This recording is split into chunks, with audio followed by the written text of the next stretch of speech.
Cara ngemoderator gimana sih? Selamat datang, salam sejahtera. Langsung mulai lah. Film kita minggu ini Sound of Metal yang gue nominasiin yang sebenarnya buat biar si Tenet nggak nominasi tunggal doang, ternyata menang. Perfect loh, sempurna loh ke Manchester City gitu sekarang. Iya, nggak pernah sempurna loh sebelum ini. Dengan skor sempurna. Dan ternyata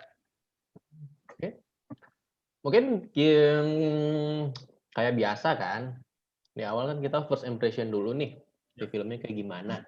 Udah. Mungkin bisa dimulai dari siapa yang mau duluan? Gua ya. Yuk, terus terang, gue seneng gini. Jadi film yang minggu lalu itu pilihannya memang agak-agak dilematis buat gue. Satu sisi gue pengen nonton Tenet karena akhirnya gimana caranya gue punya alasan. Tapi satu sisi gue seneng Sound of Metal yang menang karena dia ada di Amazon Prime. Jadi begitu bener-bener gue baca Tenet Sound of Metal yang menang, gue langsung nonton. Wih, bagus juga ya, udah. Jadi langsung selesai lah utang nonton. Anyway, gue sendiri nggak menyangka filmnya agak di luar ekspektasi sih menurut gue. Jadi gue tahu sinopsisnya adalah memang drummer yang perlahan kehilangan pendengarannya, tapi gue tidak menyangka bahwa the bulk sebagian besar filmnya akan di-spend seperti itu gitu. Jadi bagaimana justru dia istilahnya bagaimana dia menemukan kembali jiwanya gitulah ya. Gue baca-baca reviewnya, ada yang bilang memang sebenarnya ini seperti metafor untuk restless soul yang mencari rest gitulah ya, restless soul yang mencari ketenangan. Jadi gue sendiri cukup amazed karena ternyata dia justru tidak fokus pada drummingnya, justru kepada pencarian jati diri lah ya, pencarian jati diri yang baru. Gue suka filmnya. Riz Ahmed sih gila-gilaan, luar biasa. Olivia Cook sempat bikin kaget karena di awal sama sekali nggak cantik, kayak gue bilang oke, Olivia Cook. Tapi setelah dia kedua, di paruh kedua lumayan lagi kayak di film Ready Player One. Ada satu review yang menarik buat gue adalah katanya film ini sebenarnya bisa sebagai metafor masyarakat di kala pandemi COVID-19 gitu, bahwa pada awal semua orang tuh denial, semua orang tuh pikir bahwa ini hanyalah sebuah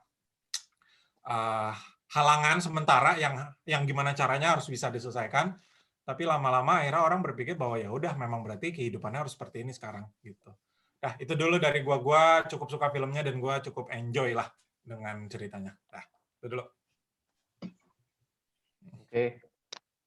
Siapa lagi nih? Tangguh. Iya. Terakhir terus loh. Lo kan biasanya terakhir terus, gue. Ya udah gue nih. Oke, jadi first impression gue suka filmnya. Kalau menurut gue di bagian pertengahan filmnya tuh agak boring ya. Itu di bagian-bagian di mana si Riz Ahmednya itu mulai tinggal dan beradaptasi di shelter buat yang orang-orang deaf itu. Apa sih deaf? Tuli ya itu. Karena menurut gue pacingnya di situ lambat banget dan nggak ada darah. Dan itu kan settingnya memang di shelter di mana orang-orangnya ini kan tuli, jadi nggak ada pendengaran gitu, dan filmnya juga di setting seperti itu gitu, sangat minim bunyi gitu, kecuali bunyi-bunyi yang natural gitu. Dan kayak minim event aja gitu. Jadi pas gue nonton ini gue sempat ngantuk banget gitu di bagian pertengahan itu kayak gitu. Tapi setelah gue berhasil melewati bagian itu, ya bagus sih filmnya, pacingnya bagus banget gitu ya. Gue suka filmnya itu poetik banget, dibuka dengan literal sound of metal. Si Riz Ahmed ngedrum tang gitu kan, terus bunyinya benar-benar lagu metal gitu, dan ditutup dengan stillness, nggak ada suara gitu, seperti kata yang ini kan si pengurus shelternya itu gitu. Ditutup dengan Another Sound of Metal, gue. Metal apa? Metal Bell. kayak Metal Bell. Tapi kan itu sebelum dia copot gitu ya. Anyway ya, poetik banget ya. Jadi filmnya adalah transisi dari Sound of Metal ke Stillness gitu. Seperti itu. Dan kalau Yuda bilang ini metafor corona ya, kalau yang gue tangkap sih ini metafor acceptance terhadap komunitas deaf, tuli itu apa sih, rungu ya, tunarungu ya, kayak gitu. Karena si karakter utamanya si Riz Ahmed ini diposisikan dia kehilangan pendengarannya itu, dia di awal itu nggak bisa terima itu kan, dia denial, dia ngerasa itu disabilitas gitu yang harus dia overcome gitu. Tapi di akhir film ya udah dia nerima gitu. Dan bahwa solusi yang dia gunakan gitu dengan pakai alat bantu pendengaran itu malah ngeganggu dia gitu kan, seperti itu.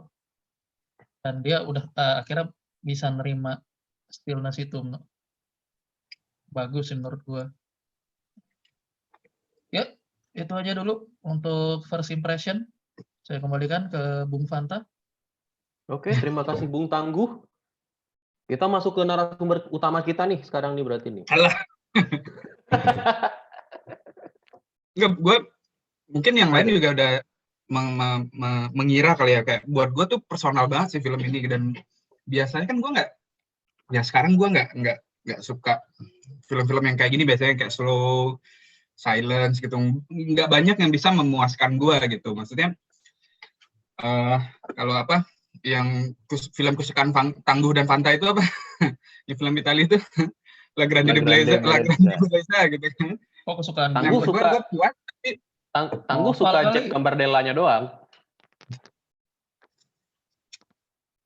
Gue suka tapi di sisi kayak berbeda gitu. Terus kayak si Portrait of Lady of Fire suka tapi beda inilah. Cuman kalau film ini tuh gue benar-benar kayak as the whole movie, almost every aspect tuh gue suka gitu. Gue nggak bilang perfect ya, cuman almost every aspect yang biasanya penting buat gue itu tuh bagus gitu, dan gue suka. Ya mungkin juga karena ada personal bukan attachment ya, apa sih bahasanya ya, karena kan gue juga main drum walaupun nggak profesional ya, maksudnya mainnya di rumah doang gitu. Cuman gue sempat lah waktu sekolah kan lumayan sering main, terus kayak manggung gitu-gitu.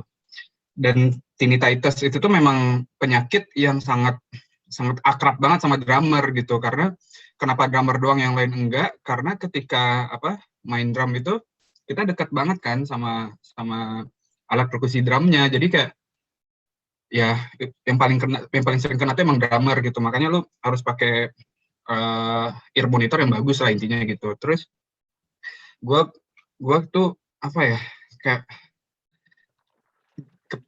ini banget sih, kayak ya gue speechless juga sih sebenarnya. Cuman kayak awal-awal tuh gue mau sampai merinding itu kan, yang pertama-tama yang rame banget Sound of Metal, terus tiba-tiba dia udah mulai kayak silent ini semua, terus kayak dia orang yang sosial, suka yang atau ya gue ngerasa kayak dia butuh social interaction tapi dia nggak punya social interaction ketika dia itu semua orang ngobrol di kelas, ngobrol di meja makan, ngobrol di ini tuh kayak semua orang seru tapi dia nggak bisa relate, nggak bisa connect gitu, dan dia ngerasa excluded.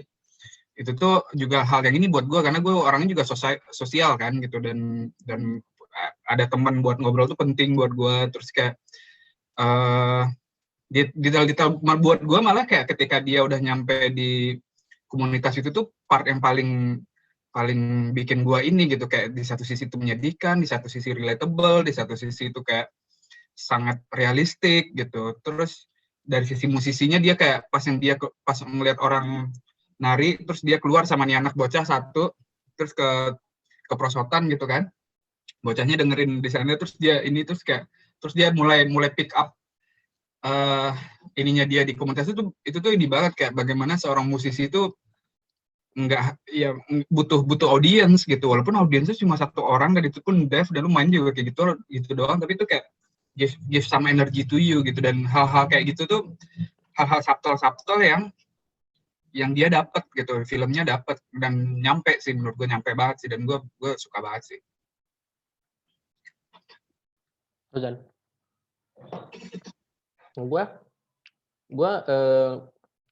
film ini di luar ekspektasi gue sih sebenarnya. Karena terus terang gue juga nggak nonton trailernya.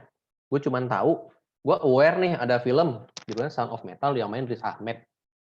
Googling doang, terus lihat review orang yang cuman itunya doang, cuman one liner doang. Udah, terus gue awalnya mikir ini filmnya lebih fokus ke musiknya. Kok oke nih. Kayak Whiplash gitu ya? Ya, gue pikir kayak Whiplash. Ya udah, terus nonton. Ternyata bukan, ternyata lebih ke journey si Riz Ahmednya, si Ruben. Nah, terus tapi gue suka banget sih. Dan gue beda sama Tangguh, gue malah dia di shelter itu, di komunitas itu gue yang paling suka, dan gue pengennya story-nya kesimpulannya itu di situ gitu. Gue pengen si filmnya wholesome gitu. Cuman setelah lihat endingnya, gue lihat endingnya, oh emang endingnya pas kayak yang dibikin sama si filmnya ini. Jadi acceptance itu emang ada di terakhir, dan lebih pas aja sih dibanding yang gua pengennya pas gua nonton gitu. Dan mungkin yang lain sih ntar gue pengen banyak ngomong di story sama bagian plot sih, cuman di first impression sih gue suka banget sih ini filmnya. Udah langsung aja plot. Ini kan habis ini plot. Udah, langsung ke story aja. Habis ini kan, udah habis ini masuk ke story dan plot. Siapa yang mau duluan? Gua lagi dah. Apa ya? Udah. Tapi benar, gue setuju sama lo. Justru bagian terbaik itu adalah di bagian tengahnya gitu. Ketika dia mulai yang awalnya bener-bener ini bukan tempat gue, gue mau pergi, sampai akhirnya dia menerima, dia melihat murid-murid yang gue tadinya agak khawatir sama karakter siapa sih yang itu tuh, Joe Resi itu yang utama, yang Joe. Gue khawatir dia karakter dengan hidden agenda dan dengan apa ini ternyata cult sesat atau apa, tapi dia ternyata simply a guy that wants to help others gitu, dan menurut gue itu adalah suatu penokohan yang rare ya, yang jarang dalam film kayak gini gitu. Jadi benar-benar dia cuma pengen menolong gitu. Tujuan dia memang utamanya memang menolong, dan memang Ruben itu sebenarnya cukup tertolong. Dia bisa menemukan istilahnya calling baru lah ya dengan situasinya sekarang. Dia ngajarin anak, dia ketemu sama orang-orang yang juga luar biasa, dia juga melihat perjuangan mereka, meskipun tidak dipungkiri bahwa Ruben tuh masih berpikir bahwa ini hanya sementara aja lah, nanti kalau gue udah kekumpul duit gue akan pergi dari sini gitu. Tapi justru disitulah dia memulai perjalanannya. Jadi adegan ketika si Ruben udah udah operasi, terus dia minta tinggal 4 minggu sambil nunggu diaktifkan, dan Joe-nya bilang bahwa itu menurut gue adalah adegan yang paling powerful gitu. Tempat ini bukanlah tempat bagi orang-orang yang menganggap bahwa kondisi kita sebagai sebuah kekurangan gitu. Kamu sudah bertentangan dengan misi dari tempat ini, jadi sayangnya saya tidak bisa. Itu menurut gue cukup powerful sekali ya, maksud gue kayak wah. Jadi bagaimanapun si Joe ini punya convictions yang berhasil membangun, jadi buat dia nggak ada kompromi gitu. Dan itu menurut gue menurut powerful sekali di situ. Kamu menganggap ini sebagai sebuah kekurangan, di sini kita menganggap ini sebuah kelebihan, jadi ya kami nggak bisa gitu. Dan gue setuju endingnya sebenarnya memang kalau mau dibikin lebih melodramatis atau apa, mungkin bisa si Ruben tuh kembali gitu ya, kembali ke camp ke camp dev-nya itu untuk apalah. Tapi menurut gue endingnya kesalahan dia copot implannya, terus ngeliat, terus menikmati silent, itu juga udah cukup powerful sih gitu, acceptance dan semuanya gitu. Jadi overall secara cerita sih ya oke lah ya, maksud gua cukup straightforward, tapi mungkin memang benar, mungkin agak dragging, tapi menurut gua bukan di bagian tengahnya. Draggingnya itu adalah pas dia ke rumah bapaknya si Lou gitu. Itu mungkin si pembuat filmnya ingin berjalan agak lebih ini aja ya, lebih natural, lebih apa. Jadi harusnya bagian-bagian di situnya bisa di-cut-cut, tapi mungkin dia justru ingin memperlihatkan apa ya, nggak tahu juga sih gue istilahnya, tapi itu bisa dipotong harusnya, jadi supaya nggak lebih panjang gitu. Jadi ya, tapi overall oke semuanya sih.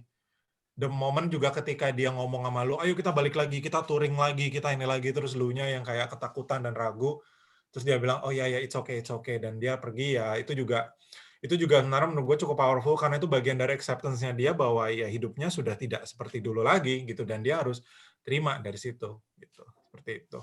Nah, itu dulu dari gue untuk yang masalah plot and story-nya. Terus terang gue tidak menemukan terlalu banyak flaws ya, atau harusnya begini, menurut gue enak gitu loh ditonton filmnya, flowing, enak. Ya paling ya agak bukan stuck ya, agak dragging ya di situ tuh, yang pas dia ke Prancis apa ternyata gue baru tahu akhirnya ke Belgia. Gue pikir itu Belanda karena orang naik sepeda, terus ada jalan sepeda, wih Belanda, ternyata Belgia. Anyway sama aja lah, dekat-dekat juga. Tapi ya seperti itulah. Itu dari gue cerita. Gue mau nambahin tadi yang Yuda bahas. Menurut gue sih ya ini ya preference ya. Menurut gue mah pacingnya udah bagus kayak gitu, dan gue ngerasain banget yang di rumah bapaknya itu penting banget supaya dia bisa come up ke acceptance-nya dia gitu. Nah, dia kan the beginning of, kan kalau 5 level of grief itu kan ini ya panjang ya, dan yang terakhir itu kan acceptance. Nah, dia mulai menerima keadaannya dia tuh ya gara-gara di rumah itu gitu. Dia musisi, terus awal-awalnya dengar orang ngomong aja susah, terus nyampe di sana ya ada ngobrol lah sama bapaknya kayak to make things right lah, supaya kayak dia ngasih kita konteks kenapa dia diterima di sana gitu kan. Terus yang kedua selanjutnya pas pesta itu tuh berasa banget gitu, kayak kalau lu adalah seorang rockstar gitu, rocker lah gitu, dan lu hidup lu dari gigs gitu ya, dari konser gitu. Nah, party kayak gitu aja udah bikin lu terganggu gitu. Dan gue itu apa istilahnya tangguh exposition ya gue, yang dia bokapnya juxtapositionnya tuh, bokapnya sama si lulunya main piano dari awal bagus banget, terus tiba-tiba yang udah mau terakhir secara pelan-pelan berganti distorsinya ke pendengarannya dia kan, itu tuh kayak powerful banget tuh buat gue gitu. Itu kayak hal-hal yang si movie makernya bikin beberapa kali di film ini gitu. Jadi yang dilihatin itu kita kayak partinya sebenarnya fine aja gitu, kayak nggak loud, nggak apa, orang-orang juga nggak ada yang teriak-teriak, nggak apa, tapi pas dia pendengarannya nggak bisa dengar gitu. Terus pas lagu yang piano itu lagunya juga santai aja kan, kayak cuma piano sama orang nyanyi gitu, tapi buat dia tuh terganggu banget gitu. Itu tuh ngasih kontras itunya bagus banget menurut gue. Kayak yang awal-awal pas dia rutinitas paginya dia kan, terusnya pagi dia olahraga, bikin smoothies, terus kayak mandi apa-apa, besoknya the exact same routines tapi silent semua kan, padahal yang di awal-awal tuh kayak wah bunyi blender lah, bunyi inilah, bunyi itulah gitu, dan dia melakukan trik ini tuh beberapa kali gitu. Yang gue notice, yang gue ingat banget tuh 2 ini gitu. Makanya menurut gue yang dia di rumah bapak itu penting banget, sehingga walaupun gue udah operasi dan ini tetap aja nih nggak bisa bagus pendengaran gue. Dan ketika dia ngomong sama si Lulu dan Lulu akhirnya concern gitu, dan dia bilang ya udah deh gitu, kayak Lulunya concern, dia ini juga ngerasa sebenarnya kayak nggak yakin bisa main musik kayak gitu ya, maksudnya. Makanya itu start the journey of acceptance-nya di situ sih menurut gua gitu sih. Itu dulu deh, lanjut dulu yang lain. Part di film yang paling gua suka ya pindah-pindah point of view si Suara sih. Jadi ketika ada scene taruh orang ngobrol atau enggak ada musik, dan point of view pertama dari third person, terus langsung pas fokus ke si Ruben langsung dari point of view-nya dia yang si suaranya jadi distorted gitu kan. Gue itu yang paling suka di filmnya. Dan itu sering banget dari awal dia kena dia si hearing-nya udah mulai hilang itu kan udah beberapa kali kan. Pertama kali kan pas dia ke dokter tuh, yang dia dengar kayak suara orang dari dalam air doang. Terus pindah si kameranya ke bagian si dokter, ternyata si soundnya jadi clear kan. Itu maksudnya si pembuat film ngasih tahu kalau apa yang didengar sama dia itu kita jadi kayak ngerasain juga gitu. Kalau orang yang dengan gangguan pendengaran itu bakal ngedengerin yang suaranya kayak gini doang gitu. Dan itu jadi bikin si penonton jadi lebih relate sih. Nah terus gue juga gue lihat pas dia udah mulai tinggal di komunitas di shelter itu gue juga suka tuh. Jadi di awal kan dia kayak outsider, nggak ngerti apa-apa, sign language dia juga nggak paham. Jadi kan tiap orang ngobrol pakai sign language nggak ada subtitle kan.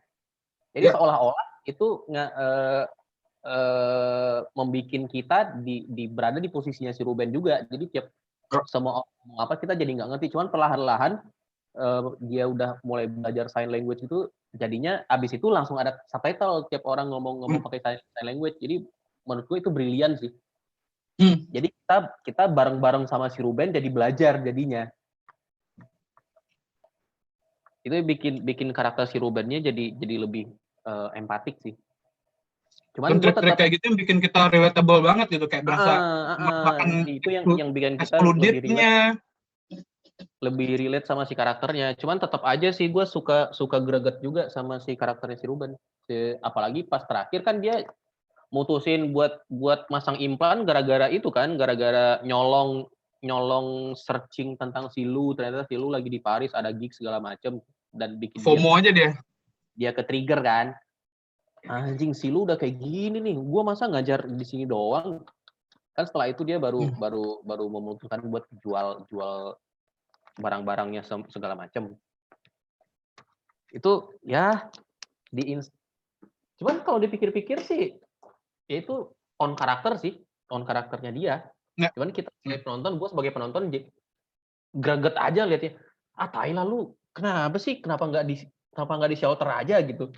Kayak gue pengen dia copingnya itu di shelter itu, jadi dia menemukan callingnya di shelter itu, terus ngecengin si ibu guru cantik itu kan, yaudah, dan happily ever after. Pengennya filmnya wholesome kayak gitu, terus tapi endingnya dibikin kayak ini lebih powerful sih jadinya. Kalau gua ngelihat yang scene dia ngelihat rekaman si Lu itu, gua nangkapnya malah bukan dia bukannya dia ngiri kayak si Lu karirnya lanjut gitu, dia nggak bisa berkembang gitu loh. Nah, yang gue tangkap adalah lebih ke arah ini sih, pacarnya itu udah nyanyi lagi gitu kan, tapi pas dia ngeliat rekamannya dia nggak bisa denger nyanyiannya kayak gimana gitu. Dan karena dia pengen denger gitu nyanyiannya si Lu itu, ya dia akhirnya ini mutusin buat pasang implan itu. Bisa. Paling nggak gue interpretasinya kayak gitu sih. Mungkin bukan kayak gitu juga sih. Terus gue tadi mungkin gue bilang itu yang scene pertengahan yang di shelter itu agak dragging ya, dan buat gue agak boring di bagian situ. Tapi gue sepakat yang di dialog antara dia sama si pimpinan shelternya itu powerful sih emang, karena dari dialog itulah yang gue tangkap gitu, tema utama film ini tuh acceptance terhadap komunitas dev itu kayak gitu. Yang menurut gue dragging tuh ya ini aja sih, terlalu banyak scene yang dimana dia main-main sama bocah-bocah gitu kan, main yang di taman, main yang nge-drum, main yang nonton hip hop, main yang apa gitu kan. Dan menurut gue terlalu banyak scene aja di situ yang tapi tuh sama extent gue ngerasa kayak gitu sebagai audiens itu juga ini sih share the same feeling sama si karakter Riz Ahmednya gitu. Maksud gue kayak di film itu kan dia juga ngerasa dragging kan di shelter itu dia kayak ngelakuin rutinitas, bangun pagi, ngambil donat dan kopi, duduk di ruang atas gitu. Habis itu ngelakuin aktivitas-aktivitas lainnya gitu, ngajar bocah-bocah gitu, terus belajar sign language dan seterusnya gitu, kayak itu kan rutinitas yang buat si karakter Riz Ahmed di situ kan boring kan, yang akhirnya bikin dia ngerasa ya di situ-situ aja gitu. Ya mungkin to some extent ya begitu juga gitu. Memang intensi sutradaranya gitu, audiens tuh ngerasain feelingnya si Riz Ahmed di situ. Gitu. Ya tapi anyway, scene yang dialognya itu sama si pimpinan shelter itu powerful sih, gue sepakat itu. Tapi gue scene yang mundane itu gue suka loh, gue. Ya. Ya bedanya kita di situ. Iya.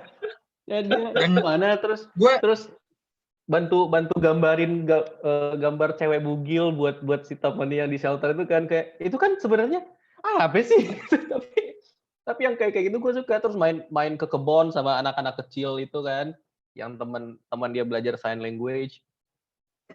Jadi itu kalau buat gue lebih menunjukkan kalau mereka itu human aja sih. Ya. Kalau dan mungkin juga mau kasih gambaran juga kalau komunitas dev itu mungkin mereka kegiatannya ya kayak gitu. Maksudnya programnya si Joe itu gue nggak tahu sih itu sebenarnya komunitas dev shelter itu emang ada atau enggak. Cuman kayaknya mereka bakal mau ngasih tahu kalau misalnya orang dengan gangguan pendengaran ya paling kegiatannya kayak gini, rutinitas mereka kayak gini gitu.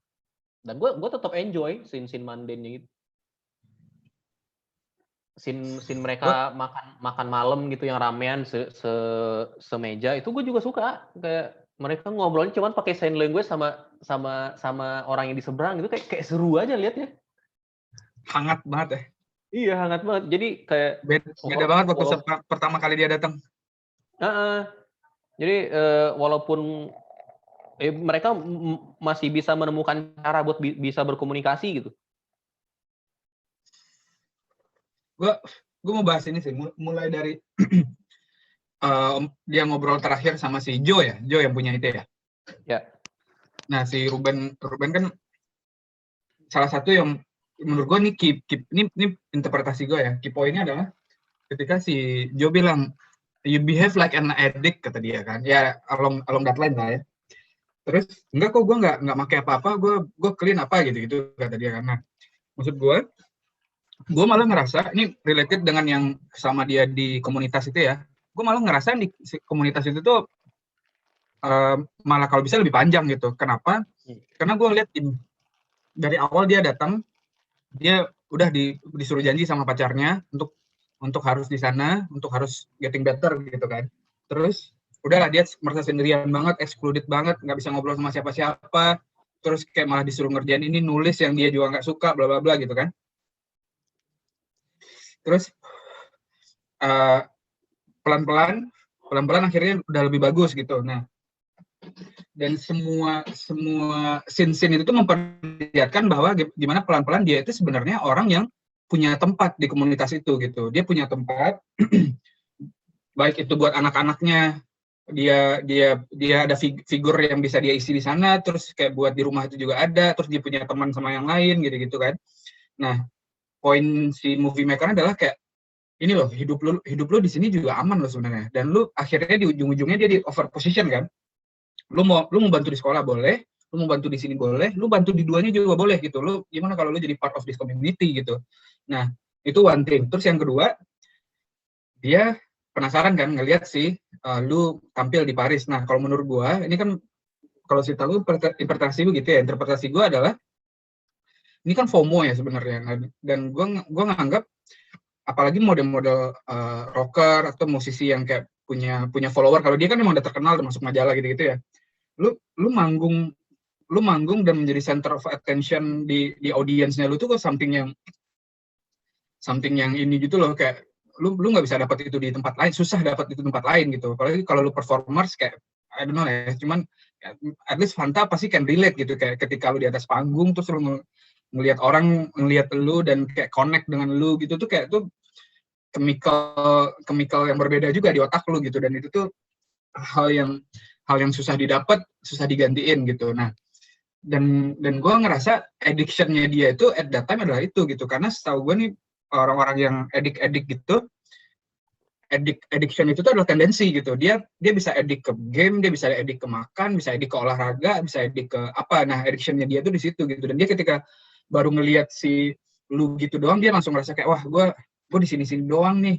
Ya gue harus bisa ini juga, gue benerin deh. Nah, itu sih menurut gue gitu. Makanya kayak semua scene yang ada di dalam shelter itu, terus sama lu, itu tuh memperlihatkan bahwa kayak somehow addiction-nya dia itu adalah kayak manggung sebenarnya gitu loh.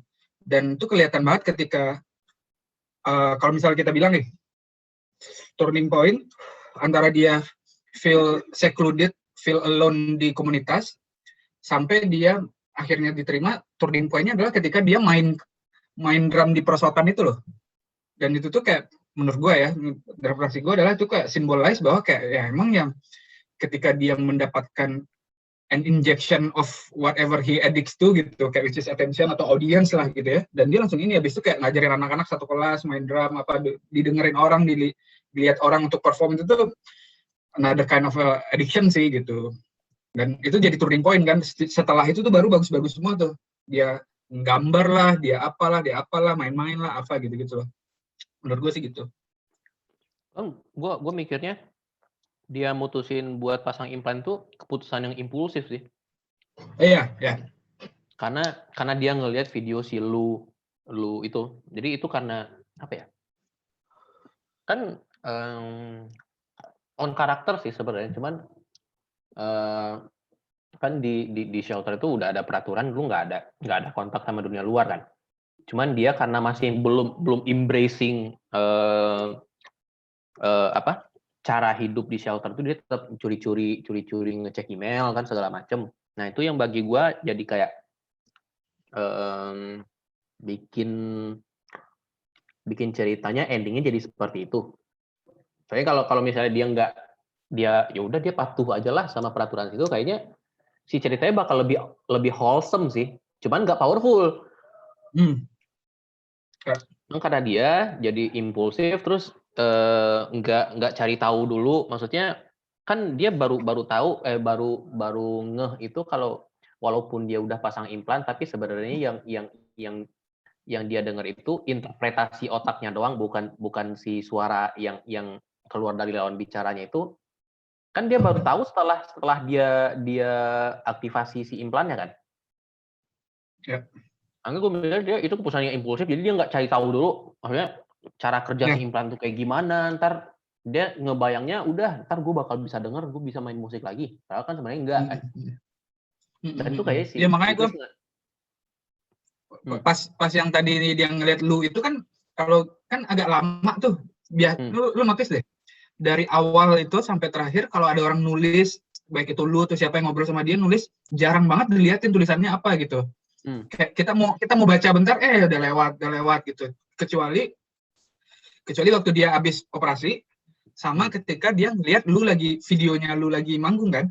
Dan di videonya lu lagi manggung kan benar-benar kayak, wah finally nih gue bisa ngeliat lu live di Paris bla bla gitu kan, kayak wah hype banget gitu. Nah itu tuh kayak addiction-nya dia yang dia pengen dapat banget, dan dia sekarang miss on that gitu, dan dia tuh butuh itu banget. Ya makanya dia behave like an addict karena itu gitu. Dia somehow dia kayak jadi, aduh gue butuh banget. Dan si Jola yang notice kayak you behave like an addict gitu loh. Kan impulsif banget abis itu kan. Drumnya dijual, ini dijual, mobilnya dijual, operasi nggak nanya-nanya dulu apa, udah kayak udah cari tahu. Ini banget. Ya dipikir-pikir kalau addictnya dia tuh kelihatan dari ini sih. Sejak awal yang pas dia ke dokter itu, yang dia dibilang ini kuping kanan 20 sekian persen, kuping kiri 20 sekian persen gitu. Tugas lu sekarang adalah ngejaga fungsi pendengaran yang masih kesisa gitu kan, jangan deket-deket sama suara kenceng gitu. Terus the next scene adalah dia ngedrum lagi, dia manggung lagi gitu, kayak dia di gigs lagi. Oke. Gitu kayak kayak you know the risk, tapi lo tetap ke sana gitu. Ini bisa ngilangin pendengaran lo 100% di masa depan gitu kan, rapidly deteriorating kan katanya kan, seperti itu. Tapi dia nggak memutuskan untuk berhenti dulu, bilang ke si lu dulu, kondisi gue kayak gini gitu kan, bisa cancel dulu gignya atau enggak gitu kan. Tapi enggak, dia langsung gitu. Dia Itu nggak mikir kayaknya kalau konsekuensi jangka panjang gitu kan. Kayak behavior addict nggak sih kayak gitu. kalau bagi gue itu bukan karena dia edik sama yang hal-hal yang kayak gitu sih, gue itu dia masih di tahap denial aja sih. Ya, denial sih. Ya dia di satu denial, tapi ya di sisi lain itu nggak mikirin jangka panjang kan. Ya, to be fair, gue bilang juga kan dari awal kayak sign of addiction-nya di sana tuh ya, dan menurut gue tuh benar sih, itu breadcrumbs yang kayak ditaruh di awal yang kayak ya emang dia ya ini orang-orang yang edik kan kayak gitu ya, udah yang penting sekarang dulu gitu loh, yang penting gue injak dulu apapun ini, gue masukin dulu, gue dapet dulu gitu, gitu lah. Iya.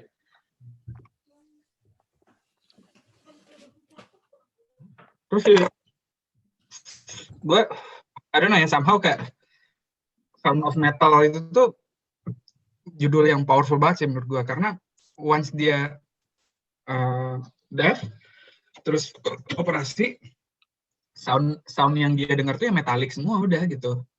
Maksudnya kayak sound distorted kayak gitu. Kalau lu baca review Rolling Stones atau apa, review musik lah ya, itu tuh salah satu bahasa yang dipakai tuh kayak metallic sound gitu-gitu loh. I don't know ya, cuman ini gue ngerasa kayak ini akan agak-agak ke arah horor sebenarnya. Jadi gimana, bukan horor as in horor serem, tapi ya lebih ke arah psychological thriller gitu loh, bagaimana. Makanya gue kaget juga ketika, oh ini justru tentang acceptance ya, oh bagus juga ya. Gitu. Horor kayak Whiplash. Kalau psychological thriller, yuk mungkin gue akan naikin nilai gue buat film ini kali ya. Gitu, karena dia kesel gitu, pendengaran gue hilang, terus dia ngambil pisau. Jadi itu dong, jadi as dong. Itu film itu, jadi ingat apa film Jepang ya, The Eye, yang di ini kan nama Amerika, The Eye. Emang lu nggak puas melihat telinganya dia dikobel-kobel sama waktu operasi? Kan itu scene-nya bentar, Zan, 10 detik doang itu mah. Itu kan nggak ada darahnya, San. Jadi anyway. Apa? Nggak, ya itu. Tadi gue mau balik ke yang tadi lagi. Oh. Ya gue ngerasa kayak Sound of Metal itu yang bener-bener kayak ya yang dia dengar tuh metalik semua gitu loh, kayak apa ya, kalau misalnya ya kalau lu pasti inilah kayak relate lah kalau misalnya lu sering baca review album, review musik misalnya kayak wah ya metalik gitu, soundnya itu metalik gitu, dan itu Sound of Metal banget, yang ternyata Sound of Metal make him listen to literally Sound of Metal dan dia ternyata nggak suka gitu. Ya udahlah diinin sama dia, terus dikasih gongnya berupa literally gong gede berbentuk bel ya kan, terus udah terakhir ya langsung copot implan. Udah gue nggak kuat lagi denger anything metal sih, udah gue copot. Iya, tapi itu benar. Dia jadinya nggak dengar suara Transformer tau, Sound of Metal kayak gitu. Kok Transformer? Nah iya kan, Transformer suaranya kayak gitu kan. Oh, suara-suara si Decepticon gitu. Optimus Prime. Ruben. Tapi ini namanya bukan Ruben Onsu ini kalau ini. Kalau ini namanya Ruben on mute. Anjay. Boleh. Jadi abis scene dia di taman gitu, abis dengar suara bel, udah dia buka implan, kan udah still tuh. Baru di situ dia pikiran bikin ayam geprek. Orang nggak peduli, gue nggak bisa denger. Yang penting enak. Abis itu buka franchise udah. Emang gue mau ngomong acting nih. Si Riz Ahmed anjing gila sih. Bagus ya. Bagus banget. Guys, kami gue mau jalan dulu jadi mungkin sampai sini. Tapi sebelum gue pergi, gue mau komen ya, Riz Ahmed sih udah luar biasa sih di sini, udah gila-gilaan. Gila-gilaan. Nah, ya, ini last conclusion Yud, dari lu Yud. Sakit banget carrying di solo movie. Tapi nggak sih, gue spesial ini kepada Joe Resi juga, kepada si Joe-nya juga, yang meranin itu. dia gimana ya? Dia agak ngerserem awalnya, tapi ternyata dia bisa conveying karakter yang cukup yang empatik ya. Apa namanya? Menurut gua sangat-sangat empati. Ya mungkin karena kondisinya juga dia tidak punya lagi luxury untuk prejudice, apa buruk sangka untuk apa. Jadi ya udah dia terima, dia ini kan. Saya nggak beragama, nggak, di sini nggak tentang agama, di sini tentang ini. Jadi ya keren sih. Kalau Riz Ahmed sih itu udah given lah. Tapi gua mau ini kan Joe Racing-nya itu luar biasa. Itu yang menurut gua ini. Tom apa Joe sih? Anyway, ya udah. Oke, thank you very much Oke. guys. Lanjutin saja. Ya, thank you, Dut. Thank you, Yud. Thank you. Itu Gue mau nambahin tadi yang apa Yuda. Ini salah satu ini deh. Abis dia ngobrol sama si Ruben untuk nyuruh Ruben pergi, terus Ruben pergi kan. Terus kan kelihatannya dia tuh sedih banget kan, kayak mau nangis gitu ya. Ingat gak? Kayak emang si Ruben tuh salah satu member of community yang bagus gitu. Dia tuh udah punya role yang bagus sebenarnya di sana, dan kehilangan Ruben tuh juga something yang ini buat dia gitu. Dan dia kayak wah itu powerful banget ya. Kayak bromance sadness banget gitu loh, kayak pergi terus kayak dia gitu kayak mau nangis gitu loh. Ini powerful banget sih, dari awal sampai akhir tuh banyak banget tuh hal kayak gitu, kayak lu nggak perlu ngomong, nggak ada dialog, tapi kayak soundnya terus kayak shootnya tuh bagus banget sih. gue pas awal-awal dia masuk ke kawasan itu gue emang mikirnya ini tempat kenapa agak shady gitu. Gue pikir emang cult. Terus kelihat si Joe pertama kali kan sambil gendong anjing tuh, gendong dogo. Terus rambut panjang diikat. Anjir, ini cult nih kayak apa namanya? Si Charles Manson gitu kan. Terus ada banyak bangunan-bangunan kayu gitu. Anjing, kok jadi gini? Terus ternyata emang mungkin itu ya kali ya kata pepatah gitu ya, don't judge a book by its cover itu ya. Ternyata emang si komunitas itu ya emang beneran mau membantu orang-orang yang bermasalah sama pendengaran gitu. Dan komunitas itu emang wholesome banget, kayak mereka berkumpul terus ada menampilkan kayak itu kan, kayak pentas seni gitu kan. Yang awal yang hari hip hop, terus habis itu si Ruben sama anak-anak kecil main drum pakai kaleng cat kan. Terus yang dengerin piano terus pegang tangan semua terus kayak pegang tangan. Jadi kayak mereka cuma dengerin getaran si itunya doang kan, si pianonya doang. Riz Ahmed anjing sih. Soalnya dulu gue kan pertama kali lihat nonton filmnya dia itu film Four Lions, lu pada tahu nggak? Apa tuh? Jadi film satir gitu, film Inggris, jadi tentang tahu gue. Tentang mujahid yang nggak kompeten gitu. Tahu gue tuh, wah itu bagus. Nah, itu bagus banget tuh, dan dari Ahmed main di situ kan. Terus abis itu gue nonton dia juga di The Night Of, ada mini series HBO itu juga bagus banget. Nah ini karakter si Ruben ini lebih mirip ke dia yang di The Night Of sih, yang dimana ekspresinya pas dia, aduh gila sih, kayak nggak ada ekspresi, nggak ada Nightcrawler kan, ada dia juga. Nightcrawler lah itu ini banget sih, sedih banget tuh dia di situ. Dan di sini di Sound of Metal dia kayak apa ya? Jadi journey-nya dia itu dari yang awal yang eksplosif, terus sampai ujung-ujungnya dia menerima keadaannya dia itu kayak believable banget. Dia. Iya. Dan ekspresi body language dia itu nggak ada yang kayak nggak ada yang mubazir gitu loh. Semuanya pas. Iya. Nggak ada yang overact. Jadi gila sih. Kan kalau Olivia Cook-nya ya udah dia porsinya dikit doang kan. Cuman di awal tetap angling sih gue sama kayak Yuda. Ini kayak gue kenal deh cewek pas scene dia awal main gitar kan. Iya. Pas itu udah lama-lama lah. Kok jadi gini, jadi mukanya boros gini. Ternyata sih itu Olivia Cook. Hai Adiani.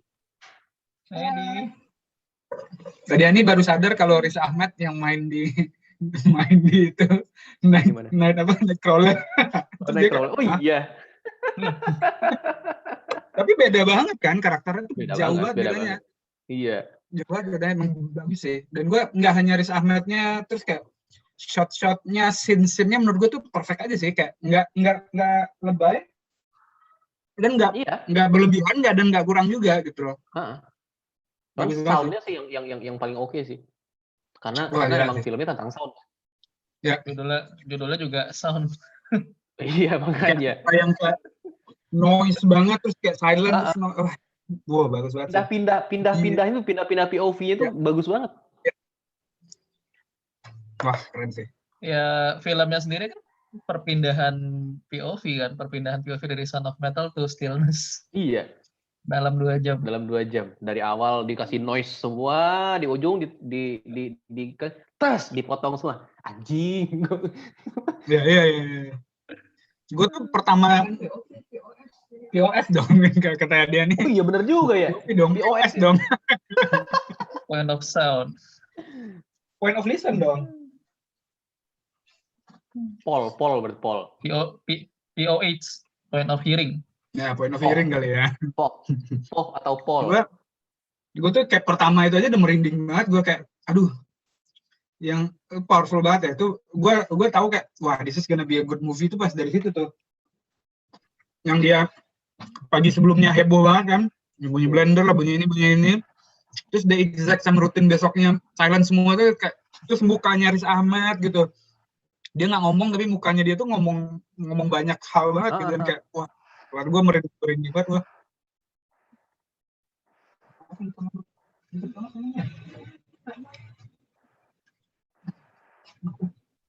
Yuk, apalagi gue? Terus Lu biasanya banyak tuh yang mau ngomongin lu. Apaan? Acting bagus, udah ke cover semua dari tadi kayaknya. Acting, oh ya satu lagi gue mau nambahin. Actingnya bagus, soundnya bagus. Sinematografi juga bagus sih menurut gue. Jadi kayak fokusnya orang itu jelas gitu. Kayak kalau Whiplash kelihatan dia main drumnya gitu loh. Tapi kalau di sini tuh sering banget yang kelihatan tuh sticknya doang yang di sini nih. Gini nih. Gini doang kan? Sering banget tuh kayak gitu. Dan nggak kelihatan dia main drumnya gitu kayak. Ya karena memang fokusnya dia tuh bukan itu gitu. Fokusnya tuh si Rubennya gitu. Terus pas ngobrol POV-nya dia terus kayak dia ngelihat kemana karena dia nggak bisa ngelihat orangnya, dia ngelihat teksnya gitu tuh bagus sih. Maksudnya ya nggak sebagus ini sound-nya, cuman kayak well executed lah. Ya oke sih, jadi kayak dia si kameranya pindah ketika dia si sound yang kita dengar sebagai pihak ketiga nih, orang ketiga kan soundnya normal tuh. Terus ketika mau pindah jadi kita mau dengar sound yang didengar sama si Ruben, kameranya agak fokus ke dia tuh, lebih close up ke dia tuh. Nah, gue juga kayak ngasih apa namanya, kayak ngasih penegasan gitu. Oh ini dari itunya si Ruben nih gitu. Ya. Oke. Terus yang pas ini kamera worknya pas yang itu tuh, yang party ulang tahun bapaknya si Lu. Nah. Itu kan kita tuh kayak berdiri either di belakangnya Ruben jalan atau di sampingnya Ruben gitu.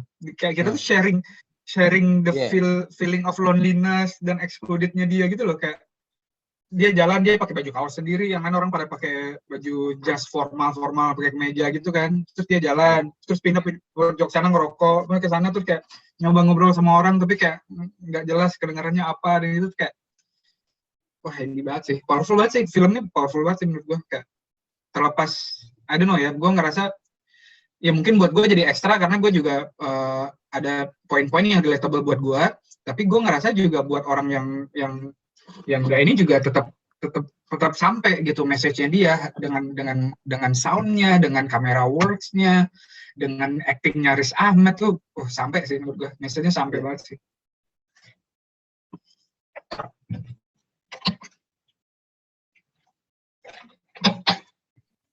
Apalagi ya?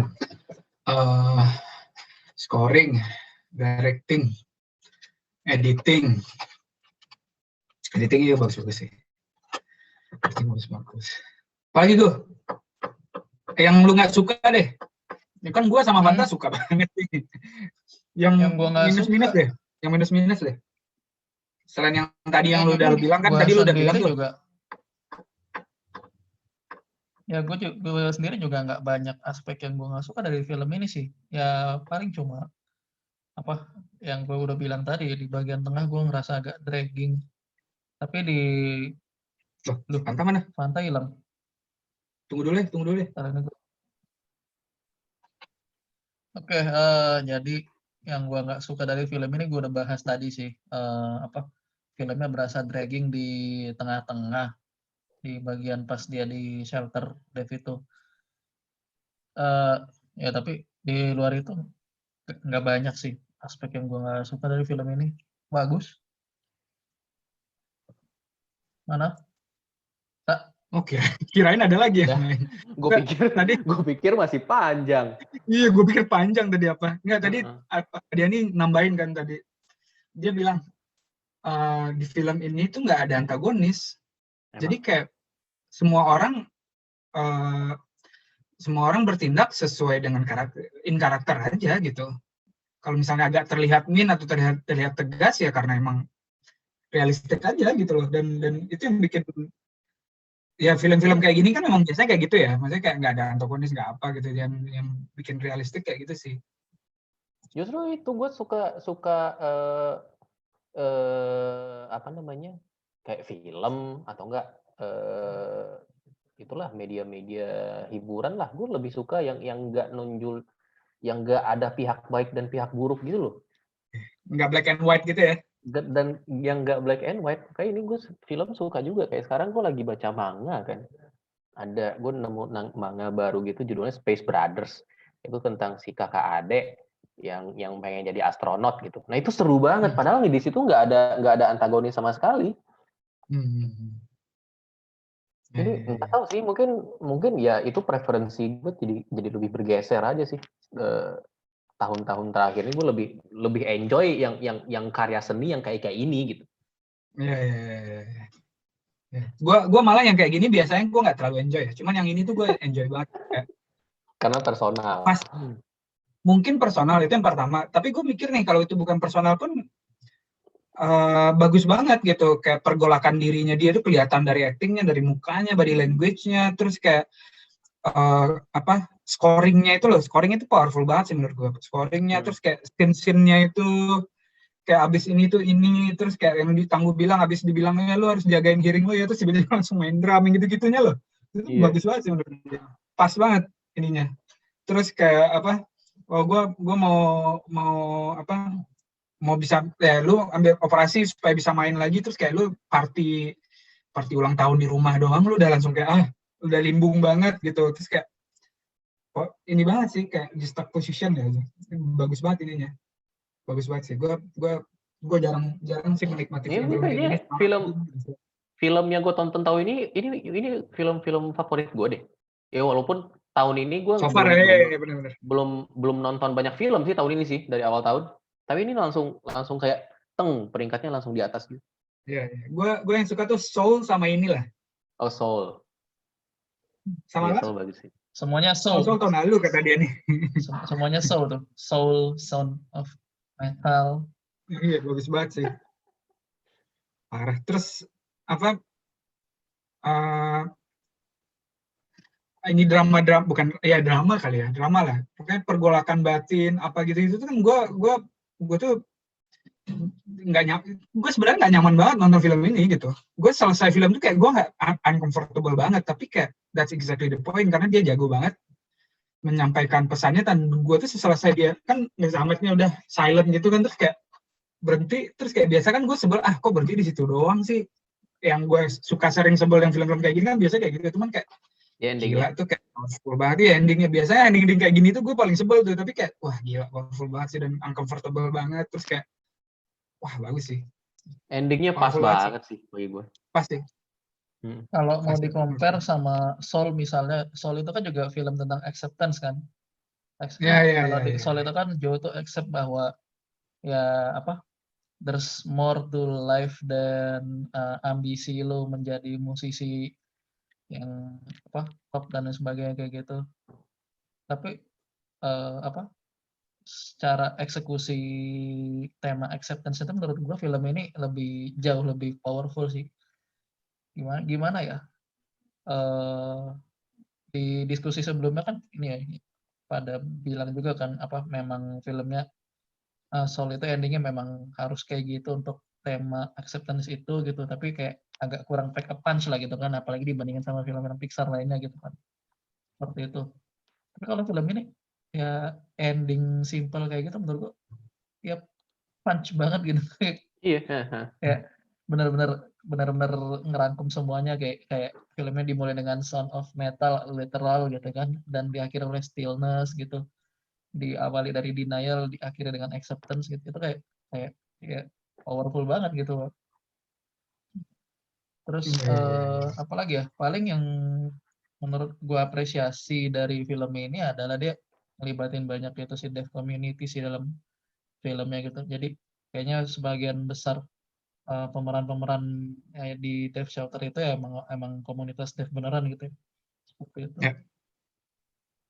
Terus gue banyak belajar hal-hal yang selama ini gue nggak tahu mengenai Nggak ada lagi komunitas nggak? orang. Ya. Kayak apa? Dia mau waktu gurunya masuk kelas terus kayak kalau bisa kita kan perhatian gitu, ini lampu ya kan, lampu ini Nah, kelap-kelip gitu-gitu, terus kayak pakai kodenya pakai lampu gitu, terus kayak Morse ya.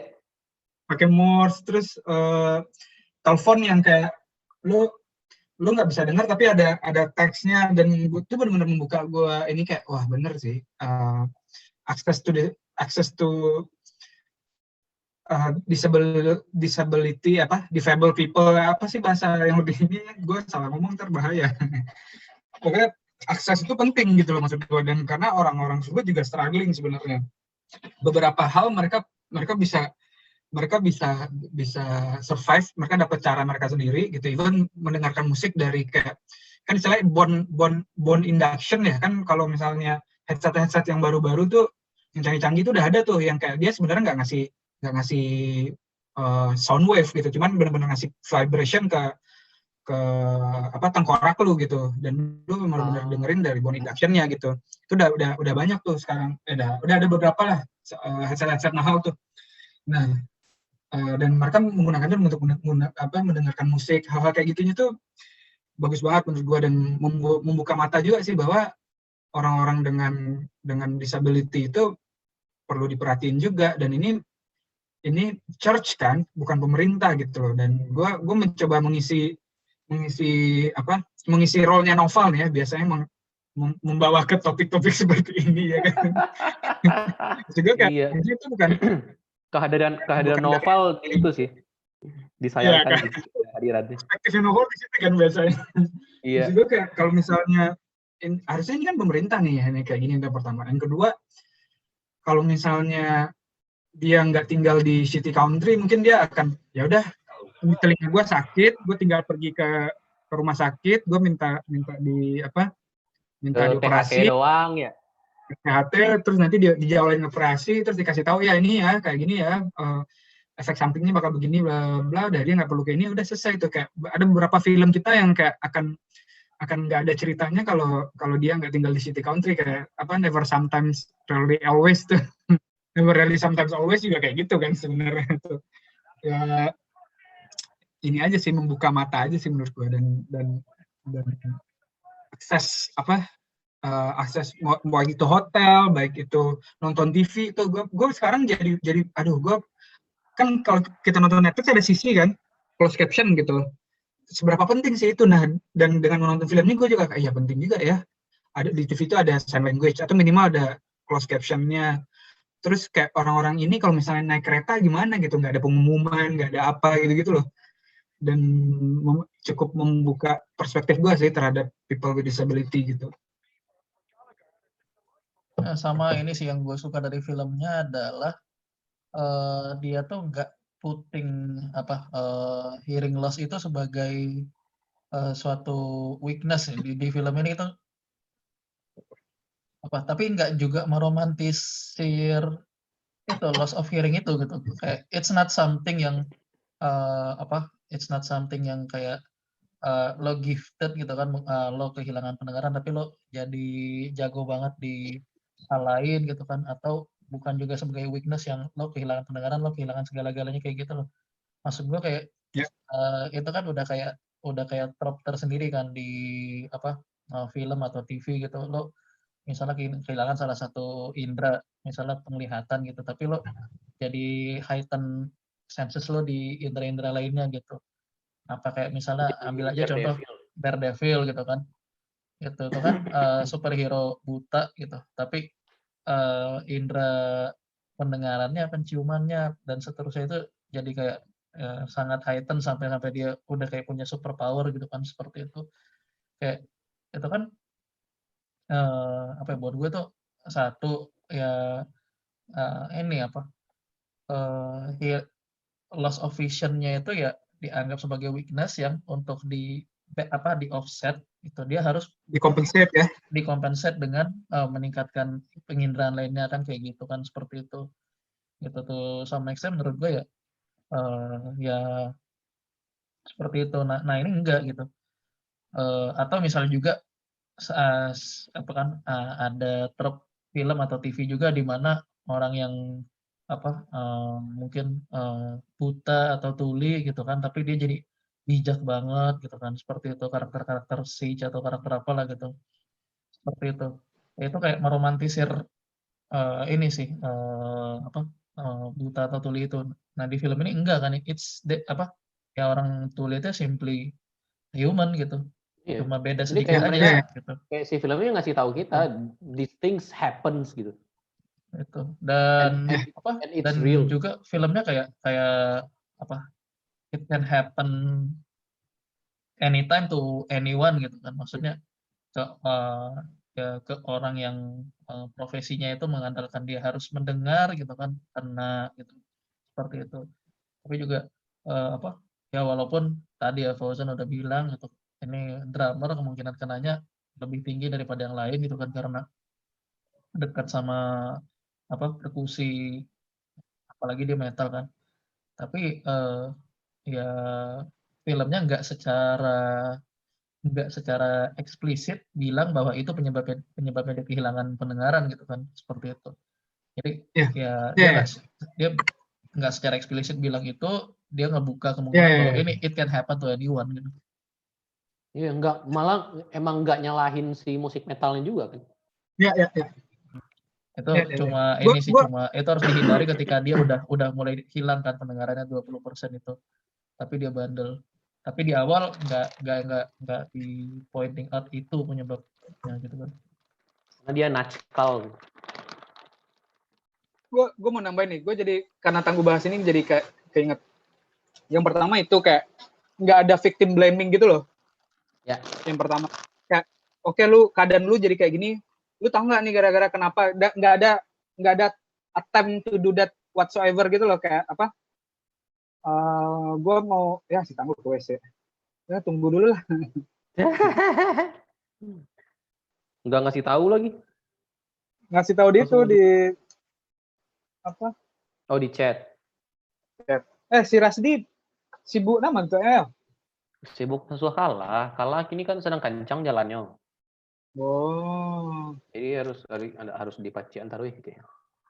Iya. Si Vega Bisa jadi Vega ke Rajo Bali atau tetap di rumah? di rumah. Ini Nio ke Rajo cari petang ya? Dia cari ke Rajo ya? Nggak tahu. Udah pernah nyampe ke air. Nah. Bukan Nio ke Rajo sih, kayak Taraga ke Rajo gitu. Nah, susah sih kini mah.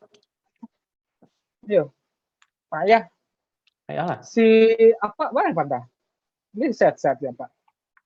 Apa terakhir kontak tuh sebelum tahun baru. Kan di rumah ya. Oh, ini tangguh balik nih. Tadi gue mau ngomong apa ya? Iya, yang pertama nggak ada victim blaming ya. Pertama dia tuh nggak ada victim blaming, kayak ya udahlah, ya shit happens, ya udahlah ya. Dan bener tuh kata Tangguh, karena gue tahu Tiny Titus itu dekat sama drummer lah, gue bilang nih gara-gara main drum gitu. Tapi film ini tuh nggak bikin that connection kan sebenarnya, kayak siapa tahu ya mungkin dia habis jatuh mungkin, atau emang I don't know ya, dan nggak ada bikin connection kayak gitu. Itu yang pertama. Terus yang kedua, karena heroin abuse aja juga bisa jadi. Iya bisa jadi gitu loh, we don't know gitu, kayak dia kenapa gitu kan. Cuman tadi gue karena ada pre-knowledge aja gue membuat that connection kan gitu.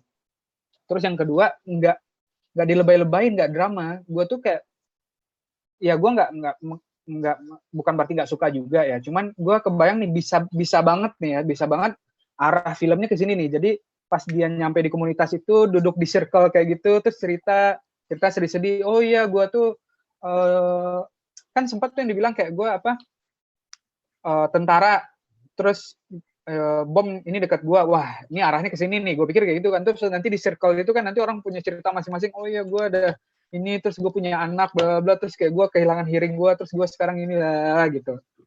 Dan nggak ada gitu. Maksud gue kayak sebenarnya kalau dia mau bikin film ini lebih sedih dan lebih bikin orang terenyuh dan bikin orang lebih kayak aduh ini bisa aja kan sebenarnya, ada berapa banyak orang yang bisa share tuh kayak gitu. Dan tapi enggak bisa gitu. banget sih, bisa banget filmnya dibikin jadi melodrama, tapi ini enggak. Iya, tapi enggak, dan cukup dan tetap powerful gitu maksud gue. Dan ini terkait poin ketiga sebenarnya gue. Poin ketiga adalah yang dibilang Tangguh tadi itu gue setuju banget. Film ini tuh memperlihatkan bahwa kayak ya orang bisu tuh ya tetap manusia gitu, enggak yang harus di ekstra gimana, harus kayak di pity dan gitu, enggak juga gitu. Dan mereka simply human juga yang ini, dan enggak perlu diinin banget gitu, kayak nggak perlu dikasihani apa gitu kayak ya apa yang bisa kita support untuk membantu ya kita support, tapi bukan berarti yang kayak harus diinin banget. Kayak sama kayak beberapa aku lupa istilahnya, ada ini masalah LGBT, ada yang masalah kayak suku dan ras yang di Indonesia tuh sering banget tuh, kayak lu misalnya ada orang Cina gitu terus nanti ngomongnya nggak bisa ngomong L terus kayak pakai accent gitu atau misalnya orangnya stereotype. Nah, stereotyping gitu banget lah, dan itu nggak ada gitu, nggak ada stereotyping, dan nggak ya emang ini komunitas dev terus so what gitu, kita bisa hidup, kita bisa apa, dan nggak dieksploit gitu. Itulah mungkin gue nggak dieksploitasi ke kebisuannya itu, ketulian itu tuh nggak dieksploitasi berlebihan supaya kayak supaya lebih sedih terjeker gitu, nggak juga gitu. Dan movie-nya tetap powerful gitu, dan journey-nya si Ruben itu tetap powerful maksud gue, kayak tanpa harus melakukan hal-hal kayak gitu, dan itu membuat gue suka banget sih gitu sama film ini. Ya. Ini ada lagi nggak, Gu? Lu mau nambahin apa gitu, Gu? Apalagi? Ya, udahlah. Ya udah, kalau nggak ada gue mau nambahin dong.